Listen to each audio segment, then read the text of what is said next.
మీ ఎలాంటి వ్యాపార ప్రకటనలకైనా వెంటనే మా ఛానల్ సంప్రదించండి. ప్రేక్షకులందరికీ నమస్కారం. ఈరోజు మన స్టూడియోలో సుప్రసిద్ధ జ్యోతిష్య వాస్తు పండితులు బ్రహ్మశ్రీ డాక్టర్ నాయకండి మల్లికార్జున శర్మ గారు ఉన్నారు. సో కర్కాటక రాశి వారికి అక్టోబర్ మాసం ఏ విధంగా ఉండబోతుందో గురుగారిని తెలుసుకుందాం. నమస్కారం గురుగారు. నమస్కారం అండి. సో అక్టోబర్ మాసం గురుగారు కర్కాటక రాశి వాళ్ళకి ఎలాంటి పరిస్థితులు ఎదురవుతాయి, ఓవరాల్గా ఎలాంటి జాగ్రత్తలు పరిహారాలు తీసుకుంటే బాగుంటుంది? తప్పకుండా. ఓం శ్రీ గురుభ్యో నమః. ఓం శ్రీ మహాగణాధిపతి నమః. ప్రేక్షకులందరికీ కూడా విజయదశమి దీపావళి శుభాకాంక్షలు. కర్కాటక రాశి వాళ్ళకి అక్టోబర్ మాసంలో ఏ విధంగా ఉంది, గ్రహగమన గతులు ఏ విధంగా ఉన్నాయి, గ్రహ సంచార వీక్షణం ఏ విధంగా ఉందో ఒకసారి తెలుసుకుందాం. ముఖ్యంగా ఏ గ్రహాలు ఏ రాశిలో సంచరిస్తున్నాయో తెలుసుకుందాం. మిథున రాశిలో అక్టోబర్ 18 వరకు కూడా గురువు, ఆ తర్వాత గురువు కర్కాటక రాశిలో అతిచారంతో సంచారం చేయటం జరుగుతుంది. అక్టోబర్ 3 వరకు కూడా మీనరాశిలో శని రుజుమార్గంలో ఉన్న గ్రహము వక్రగతిలో శని మీనరాశిలో వక్రస్థితి అనేది పొందటం, రాహు కుంభరాశిలోను, అలానే కేతు వచ్చే సింహరాశిలోను, శుక్రుడు సింహ కన్యా రాశుల్లో సంచారం చేయటం, అలానే రవి కన్యా తులారాశుల్లో సంచారం చేయటం, బుధకుజులు తులా వృశ్చిక రాశిలో సంచారం చేయటం జరుగుతుంది. అయితే ఇక్కడ కర్కాటక రాశి వాళ్ళకి ముఖ్యంగా కొన్ని గ్రహాల యొక్క కలయిక అనేది బాగుంది. కొన్ని గ్రహాల యొక్క కలయికలో రవి ముఖ్యంగా కన్యా తులారాశిలో సంచారం చేస్తాడు. కన్యా తులారాశిలో అంటే ద్వితీయాధిపతి అయిన రవి తృతీయ చతుర్థాల్లో ఉండటం వల్ల కూడా ఉద్యోగపరంగా మేలు జరుగుతుంది. అంటే ఉద్యోగపరంగా కొంత అనుకూలత ఉండటం ఒకటి. కానీ ఉద్యోగాల్లో ఏదైతే ఉంటుందో విషయం అనేది ప్రమోషన్లు రావటం, అలానే స్థానచలనం జరిగే అవకాశాలు ఎక్కువ ఉంటాయి. స్థానచలనం జరగటం వల్ల కూడా మానసికంగా ఆందోళన పడే అవకాశాలు ఎక్కువగా ఉంటాయి. కాబట్టి ఉద్యోగ ప్రయత్నం అనేది ప్రమోషన్లు వస్తాయి, వాళ్ళకి ఇంక్రిమెంట్ పెరుగుతుంది, ఇంప్రూవ్మెంట్ పెరిగే అవకాశాలు ఉంటాయి. కానీ స్థానచలనం జరిగే అవకాశాలు ఎక్కువ ఉంటాయి. అలానే బుధగ్రహాన్ని మనం చూసుకునేటట్టయితే బుధుడు వచ్చేటప్పుడు కొద్దిగా తుల వృశ్చిక రాశిలో సంచారం చేయటం వల్ల ఈ రాశి వాళ్ళకు వచ్చేటప్పటికల్లా చతుర్థ పంచమాల్లో ఉన్నాడు. అంటే పంచమంలో ఉంటే మంచిది. అంటే ఏ వ్యాపారం చేయాలన్నా ఏం చేయాలన్నా వాళ్ళు చేయాల్సిన 15వ తారీఖు తర్వాత చేయటం మంచిది. 15వ తారీఖు తర్వాత చేస్తే కొద్దిగా మేలు జరిగే అవకాశాలు ఎక్కువ ఉంటాయి. అంటే బుధుడి యొక్క ప్రభావం వల్ల. అలా నిష్ణాతులైన వ్యక్తులతో యొక్క కలయిక వల్ల కూడా వాళ్ళకు అనుకూలమైన ఫలితాలు ఉంటాయి. అంటే ప్రముఖ వ్యక్తులు, ప్రఖ్యాత వ్యక్తులు, సుప్రసిద్ధమైన వ్యక్తుల యొక్క కలయిక వల్ల కూడా వీళ్ళకి మంచి జరిగే అవకాశాలు ఉంటాయి. ప్రేమించుకునే యువకుల కూడా పెద్దలను పెంచి పెళ్లి చేసుకునే అవకాశాలు ఎక్కువగా ఉంటాయి. అంటే టోటల్గా శుక్రగ్రహం బాగుంది. అలానే కర్కాటక రాశి వారికి ద్వితీయంలో శుక్రుడు యొక్క సంచారం. అంటే ద్వితీయంలో శుక్రుడు యొక్క సంచారం అంటే ఏమిటి? కర్కాటక రాశి వాళ్ళకి లాభాధిపతి, అలానే లాభాధిపతితో పాటు ముఖ్యంగా చతుర్థాధిపతి అయిన శుక్రుడు ద్వితీయ స్థానంలో ఉండటం వల్ల అనేక ప్రయోగాలు, అనేక ఎక్స్పెరిమెంటు, అలానే సుఖాన్ని, భోగాన్ని, సౌఖ్యాన్ని అనుభవించటం, దానితో పాటు వివాహ ప్రయత్నాల్లో సఫలీకృతం కావటం, మంచి కుటుంబం నుంచి కానీ మంచి అబ్బాయి కానీ అమ్మాయి కానీ లభించే అవకాశాలు ఎక్కువ ఉండటం ఒకటి. అలానే బంగారాభరణాలు, దుస్తులు కొనుగోలు చేసే అవకాశాలు బాగా ఎక్కువ ఉంటాయి. శుభ కార్యక్రమాల నిర్వహణ అంటే ఓవరాల్గా వీళ్ళకి శుక్రుడు బాగున్నాడు.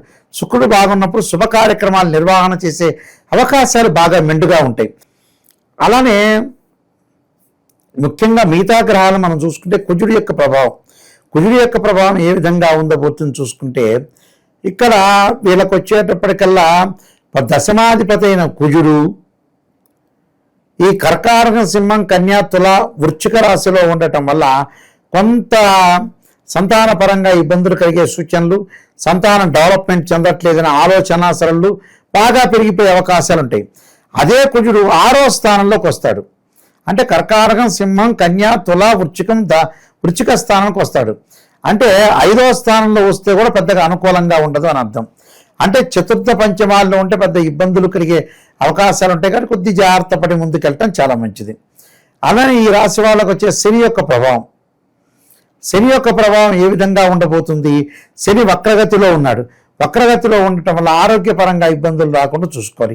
రాహు వల్ల కూడా ఆరోగ్యపరంగా ఇబ్బందులు కలిగే అవకాశాలు ఉంటాయి. దీర్ఘకాలిక వ్యాధులు రాకుండా, వ్యాధులు ఉన్న వాళ్ళు కూడా కొంత జాగ్రత్తగా ఉండి దానికి కొన్ని పరిహారాలు చేసుకొని ముందుకెళ్ళటం అనేది చాలా మంచిది.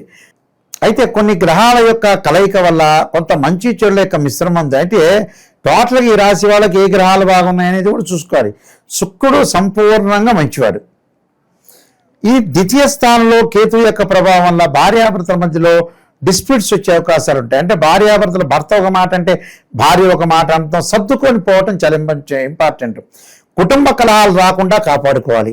కుటుంబ కలహాలు అంటే అన్నదమ్ముల మధ్యలో కానీ, అక్క చెల్లెల మధ్య కానీ, తండ్రి కొడుకులు కానీ, తల్లి కూతుళ్ళ మధ్యలో అనుబంధ బాంధవ్యాల్లో గొడవలు రాకుండా చూసుకోవాలి. మరింత బంధం లేకపోయినా పర్వాలేదు, కానీ అసలు కలహం వస్తే అసలుకే ముప్పు అవుతుంది. కాబట్టి ఓవరాల్గా కొంత జాగ్రత్తగా ఉండాలి. అయితే టోటల్గా వీళ్ళ శుక్రగ్రహం అనేదే ఎక్కువగా అనుకూలంగా ఉంటుంది. కుజుడు కూడా మిశ్రమైన ఫలితాన్ని ఇచ్చే అవకాశం ఉంది. కాబట్టి కొంత జాగ్రత్త వివరించి కొన్ని పరిహారాలు చేసుకొని ముందుకు వెళ్ళాలి.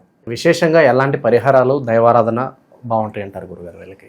వీళ్ళు దత్తాత్రేయ స్వామి యొక్క పాలన చేసుకోవాలి. దత్త కవచాన్ని, అలానే శనగలు దానం చేయాలి. శనగతో చేసిన గుగ్గిళ్ళు ఏదైతే ఉంటుందో దేవాలయంలో ప్రధాన అర్చకులు ఇస్తే వాళ్ళు వితరణ చేసే అవకాశం ఎక్కువ ఉంటుంది.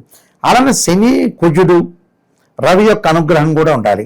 రవికి ఏమో సూర్య నమస్కారాలు చేయటం, సూర్యగాయత్రి మంత్రం చేయటం, ఓం తత్పురుషాయుధే మహాసేనాయుధమే తన్నో షణ్ముఖ ప్రచోదయతనే కుజుడు యొక్క మంత్రాన్ని, దాంతోపాటు రవి యొక్క మంత్రం కూడా ఉంటుంది. ఓం ఆదిత్యాయుధే సహస్రకిరణాయుధమే తన్నో సూర్య ప్రచోదయాత్ అనే మంత్రాన్ని చదువుకోవాలి. అలానే శని యొక్క ప్రదర్శనలు చేయటం వల్ల కూడా వీళ్ళకి మంచి జరిగే అవకాశం ఖచ్చితంగా ఉంటుందండి.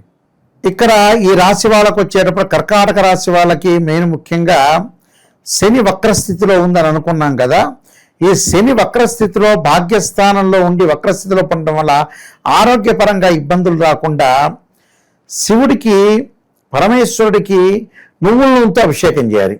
అంటే ఆయుష్ కలుగుతుంది, అంటే మంచి ఆయుష్ లభించే అవకాశం ఉంటుంది. కాబట్టి శని యొక్క ఆరాధన చేయాలి, శని ప్రదర్శనలు చేయాలి. శని హోరలో ఈ అభిషేకం చేసుకుంటే ఇంకా విశేషమైన ప్రాధాన్యత అనేది బాగా ఎక్కువ వస్తుంది. అలానే గురువు బాగలేదు కాబట్టి ఎవరైనా సరే దీపావళి రోజున లక్ష్మీదేవి యొక్క ఆరాధన చేయటం వల్ల మంచిది. లక్ష్మీదేవి యొక్క ఆరాధన చేయటం మంచిది. ఆ రోజు కూడా కుదరలేదు అనుకోండి, గురువారం రోజున అలక్ష్మీ పరిహారం అని మహాదేవే చోద్ని విష్ణుపత్ని ధీమే తన్నో లక్ష్మి ప్రచోదయాత్ అనే మంత్రాన్ని చక్కగా చదువుకోవటం వల్ల కూడా వీళ్ళకి మంచి జరిగే అవకాశాలు ఉంటాయి. అంటే కొన్ని మన చేతుల్లోనే ఉంటాయి. ఆ చేతుల్ని ఎక్కడ మనం అది రిప్రజెంటివ్ చేయాలనే తెలవాలి. ఎక్కడ సరైన బుద్ధిని ఉపయోగించాలనే పాయింట్ మీద తెలుసుకుంటే ఓవరాల్గా మనకు మంచి జరిగే అవకాశం ఖచ్చితంగా ఉంటుంది. ఓవరాల్గా ఈ రాశి వాళ్ళ పరిస్థితి ఈ మాసం ఏ విధంగా ఉండబోతుందో చాలా బాగా వివరించారు. ధన్యవాదాలు. నమస్కారం.